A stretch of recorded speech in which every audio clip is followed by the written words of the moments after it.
بسم اللہ الرحمن الرحیم۔ السلام علیکم پیارے ساتھیوں، نبوت و رسالت کی چھاؤں میں غار ہرا کے اندر رسول اللہ صلی اللہ علیہ وسلم کی عمر شریف جب 40 برس کے قریب ہو چلی اور اس دوران آپ صلی اللہ علیہ وسلم کے اب تک کے تأملات نے قوم سے آپ کا ذہنی اور فکری فاصلہ بہت وسیع کر دیا تھا، تو آپ صلی اللہ علیہ وسلم کو تنہائی محبوب ہو گئی۔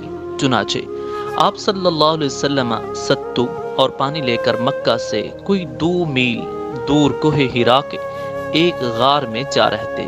یہ ایک مختصر سا غار ہے جس کا طول 4 گز اور عرض 1.25 گز ہے۔ یہ نیچے کی جانب گہرا نہیں ہے بلکہ ایک مختصر راستے کے بازو میں اوپر کی چٹانوں کے باہم ملنے سے ایک کوتل کی شکل اختیار کیے ہوئے ہے۔ آپ صلی اللہ علیہ وسلم جب یہاں تشریف لے جاتے تو حضرت خدیجہ رضی اللہ تعالیٰ عنہا بھی آپ صلی اللہ علیہ وسلم کے ہمراہ جاتی اور قریب ہی کسی جگہ موجود رہتی۔ آپ صلی اللہ علیہ وسلم رمضان بھر اس غار میں قیام فرماتے، آنے جانے والے مسکینوں کو کھانا کھلاتے اور بقیہ اوقات اللہ تعالیٰ کی عبادت میں گزارتے۔ کائنات کے مشاہد اور اس کے پیچھے کار فرما قوت نادرہ پر غور فرماتے۔ آپ صلی اللہ علیہ وسلم کو اپنی قوم کے لچر پوچھ شرکیہ عقائد اور واہیات تصورات پر بالکل اطمینان نہ تھا، لیکن آپ صلی اللہ علیہ وسلم کے سامنے کوئی واضح راستہ، معین طریقہ اور افراط و تفریط سے ہٹی ہوئی کوئی ایسی راہ نہ تھی جس پر آپ صلی اللہ علیہ وسلم اطمینان اور انشراح قلب کے ساتھ رواں دواں ہو سکتے۔ نبی صلی اللہ علیہ وسلم کی یہ تنہائی پسندی بھی در حقیقت اللہ تعالیٰ کی تدبیر کا ایک حصہ تھی۔ اس طرح اللہ تعالیٰ نے آپ صلی اللہ علیہ وسلم کو آنے والے کار عظیم کے لیے تیار کر رہا تھا۔ در حقیقت جس روح کے لیے بھی یہ مقدر ہو کہ وہ انسانی زندگی کے حقائق پر اثر انداز ہو کر ان کا رخ بدل ڈالے، اس کے لیے ضروری ہے کہ زمین کے مشاغل، زندگی کے شور اور لوگوں کے چھوٹے چھوٹے ہم و غم کی دنیا سے کٹ کر کچھ عرصے کے لیے الگ تھلگ اور خلوت نشین رہے۔ ٹھیک اسی سنت کے مطابق جب اللہ تعالیٰ نے محمد صلی اللہ علیہ وسلم کو امانت کبریٰ کا بوجھ اٹھانے، روئے زمین کو بدلنے اور خط تاریخ کو موڑنے کے لیے تیار کرنا چاہا تو رسالت کی ذمہ داری عائد کرنے سے 3 سال پہلے آپ صلی اللہ علیہ وسلم کے لیے خلوت نشینی مقدر کر دی۔ آپ صلی اللہ علیہ وسلم اس خلوت میں 1 ماہ تک کائنات کی آزاد روح کے ساتھ ہم سفر رہتے اور اس وجود کے پیچھے چھپے ہوئے غیب کے اندر تدبر فرماتے، تاکہ جب اللہ تعالیٰ کا اذن ہو تو اس غیب کے ساتھ تعامل کے لیے مستعد رہیں۔ جبریل علیہ السلام وحی لاتے ہیں۔ جب آپ صلی اللہ علیہ وسلم کی عمر 40 برس ہو گئی اور یہی سن کمال ہے اور کہا جاتا ہے کہ یہی پیغمبروں کی بعثت کی عمر ہے، تو زندگی کے افق کے پار سے آثار نبوت چمکنا اور جگمگانا شروع ہوئے۔ یہ آثار خواب تھے۔ آپ صلی اللہ علیہ وسلم جو بھی خواب دیکھتے وہ سپیدہ صبح کی طرح نمودار ہوتا۔ اس حالت پر 6 ماہ کا عرصہ گزر گیا، جو مدت نبوت کا 46واں حصہ ہے، اور کل مدت نبوت 23 برس ہے، یعنی اعلان نبوت کے بعد کا عرصہ۔ اس کے بعد جب ہرا میں خلوت نشینی کا 3 سال آیا تو اللہ تعالیٰ نے چاہا کہ روئے زمین کے باشندوں پر اس کی رحمت کا فیضان ہو، چنانچہ اس نے آپ صلی اللہ علیہ وسلم کو نبوت سے مشرف کیا اور حضرت جبرائیل علیہ السلام قرآن مجید کی چند آیات لے کر آپ صلی اللہ علیہ وسلم کے پاس تشریف لائے۔ دلائل و قرائن پر ایک جامع نگاہ ڈال کر حضرت جبرائیل علیہ السلام کی تشریف آوری کے اس واقعے کی تاریخ معین کی جا سکتی ہے۔ ہماری تحقیق کے مطابق یہ واقعہ رمضان المبارک کی 21 تاریخ کو دوشنبہ کی رات میں پیش آیا۔ اس روز اگست کی 10 تاریخ تھی اور 610 عیسوی تھا۔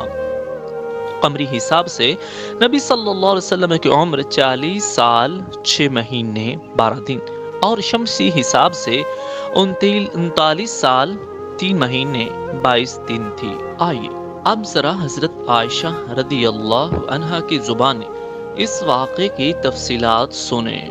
یہ انوار لاہوت کا ایک ایسا شعلہ تھا جس سے کفر و دلالت کی تاریکیاں چھٹتی چلی گئی، یہاں تک کہ زندگی کی رفتار بدل گئی اور تاریخ کا رخ پلٹ گیا۔ حضرت عائشہ رضی اللہ عنہا فرماتی ہیں رسول اللہ صلی اللہ علیہ وسلم پر وحی کی ابتدا نیند میں اچھے خواب سے ہوئی۔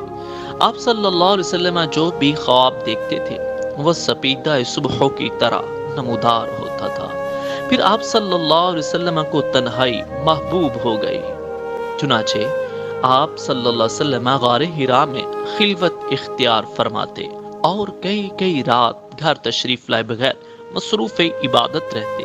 اس کے لیے آپ توشہ لے جاتے، پھر توشہ ختم ہونے پر حضرت خدیجہ رضی اللہ تعالیٰ عنہ کے پاس واپس آتے اور تقریباً اتنے ہی دنوں کے لیے پھر توشہ لے جاتے، یہاں تک کہ آپ صلی اللہ علیہ وسلم کے پاس حق آیا اور آپ صلی اللہ علیہ وسلم غار حرا میں تھے، یعنی آپ صلی اللہ علیہ وسلم کے پاس فرشتہ آیا، اس نے کہا پڑھو۔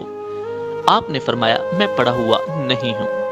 آپ فرماتے ہیں کہ اس نے مجھ کو پکڑ کر اس زور سے دبایا کہ میری قوت نچوڑ دی، پھر چھوڑ کر کہا پڑھو۔ میں نے کہا میں پڑھا ہوا نہیں ہوں۔ اس نے دوبارہ پکڑ کر دبوچا، پھر چھوڑ کر کہا پڑھو۔ میں نے پھر کہا میں پڑھا ہوا نہیں ہوں۔ اس نے تیسری بار پکڑ کر دبوچا، پھر چھوڑ کر کہا اقرأ بسم ربک الذی خلق خلق الانسان من علق اقرأ وربک الاکرم، پڑھو اپنے رب کے نام سے جس نے پیدا کیا انسان کو لوتھڑے سے پیدا کیا، پڑھو اور تمہارا رب نہایت کریم ہے۔ ان آیات کے ساتھ رسول اللہ صلی اللہ علیہ وسلم پلٹے، آپ صلی اللہ علیہ وسلم کا دل دھک دھک کر رہا تھا۔ حضرت خدیجہ بنت خویلد کے پاس تشریف لائے اور فرمایا مجھے چادر اڑھا دو، مجھے چادر اڑھا دو۔ انہوں نے آپ صلی اللہ علیہ وسلم کو چادر اڑھا دی، یہاں تک کہ خوف جاتا رہا۔ اس کے بعد آپ صلی اللہ علیہ وسلم نے حضرت خدیجہ رضی اللہ تعالیٰ عنہ کو واقعے کی اطلاع دیتے ہوئے فرمایا یہ مجھے کیا ہو گیا ہے؟ مجھے تو اپنی جان کا ڈر لگتا ہے۔ حضرت خدیجہ نے کہا قطعاً نہیں، بخدا آپ صلی اللہ علیہ وسلم کو اللہ تعالیٰ رسوا نہ کرے گا۔ آپ صلہ رحمی کرتے ہیں، درماندوں کا بوجھ اٹھاتے ہیں، تہی دستوں کا بندوبست کرتے ہیں، مہمان کی میزبانی کرتے ہیں اور حق کے مصائب پر اعانت کرتے ہیں۔